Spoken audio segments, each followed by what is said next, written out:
بسم اللہ الرحمن الرحیم صلی اللہ علیہ وآلہ وسلم۔ محترم ناظرین، السلام علیکم ورحمۃ اللہ وبرکاتہ۔ مصر کا ایک امیر بزنس مین تھا۔ اس کی عمر 50 سال کے لگ بھگ تھی۔ ایک دن اس کو دل میں تکلیف کا احساس ہوا جب اس نے قاہرہ کے سب سے بڑے ہسپتال میں اپنا علاج کرایا تو انہوں نے معذرت کرتے ہوئے اسے یورپ جانے کا کہا۔ یورپ میں تمام ٹیسٹ مکمل کرنے کے بعد وہاں کے ڈاکٹروں نے اسے بتایا کہ تم صرف چند دن کے مہمان ہو، کیونکہ تمہارا دل کام کرنا چھوڑ رہا ہے۔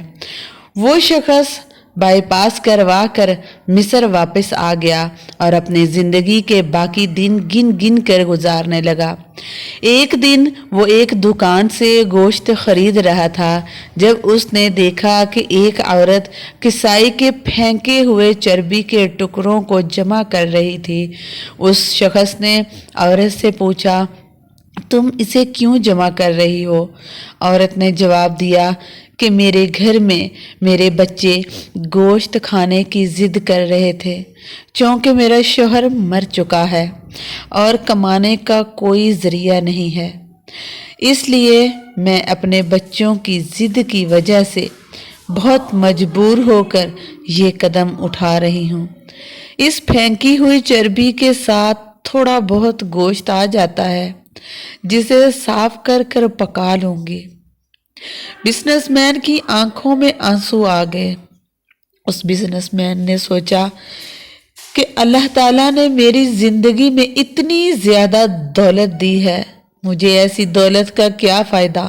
ہم میں بھی ایسے بہت سارے لوگ ہوں گے جو بہت ہی مالدار ہوں گے، لیکن ان کے آس پاس کیا ہو رہا ہے، کوئی بھوکا ہے، ان کو نہیں پتا۔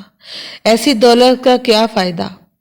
اب میں صرف چند دن کا مہمان ہوں، میری دولت کسی غریب کے کام آ جائے، اس سے اچھا اور کیا ہے؟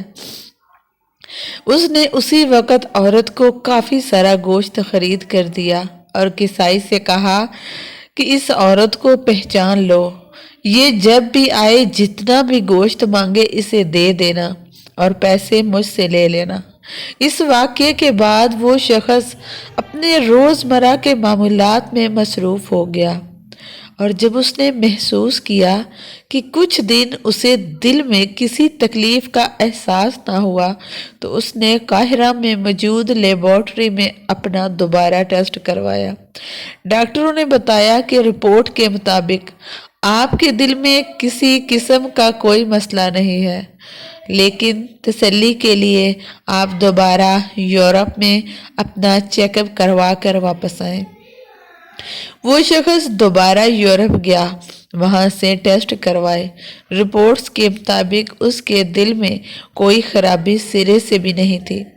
ڈاکٹر حیران رہ گئے اور اس سے پوچھا کہ آپ نے ایسا کیا کھایا کہ آپ کی بیماری جڑ سے ختم ہو گئی؟ سبحان اللہ! مگر وہاں اس بزنس مین کو اس گوشت والی بیوہ کی یاد آئی اور اس نے مسکرا کر کہا، علاج وہاں سے ہوا ہے جس پر تم لوگوں کو یقین بھی نہیں ہے۔